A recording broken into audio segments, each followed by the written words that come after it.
My name is Frances. I became pregnant while using an IUD contraceptive device.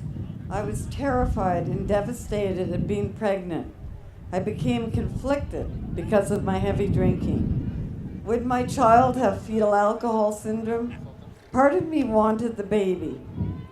A lot of me wanted the baby. I remember the morning sickness, the food cravings, the baby's kicks. I remember wanting the baby. Giving into fear and feeling no good, thinking, look what you've done, I then decided I had to have an abortion. I remember thinking this is really serious, but at the time I felt I had no choice.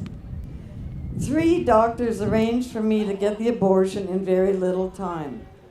In May 1984, my boyfriend left me at the Civic Hospital while he went to play golf. I was asleep for the procedure. Afterwards, I was told to make sure there were no remaining parts of my dead child left in me. It was like a nightmare, but it was real. I couldn't shake it. I couldn't get my head around it. My heart cried out from my new self-inflicted prison of death, you cannot undo this. This is not something you can make up for.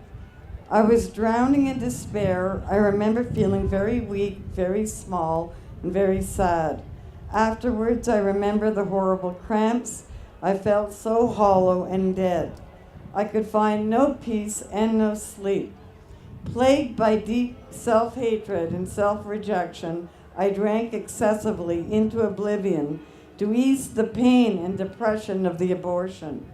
Nothing worked to erase the reality that I had been complicit in taking the life of my own baby. Rather than feeling relieved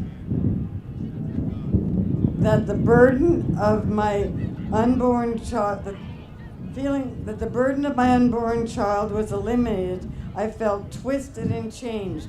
I felt haunted. Around the anniversary date of my abortion, I attempted to commit suicide 2 years in a row. By the grace of God, I survived and began a journey back to life.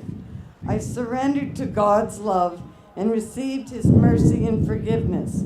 I returned to my childhood faith and confessed my sin of abortion. I am on a journey of healing, which I imagine will continue my whole life.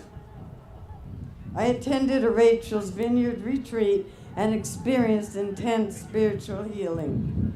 I was filled with peace and love for my daughter, whose name is Teresa. I overcame the fear of seeing abortion for what it is. I had a deep need to be silent no more for my child and for all the children who have no one to speak up for them, and for my wounded sisters and brothers who fell for the lies surrounding abortion, who are also wounded.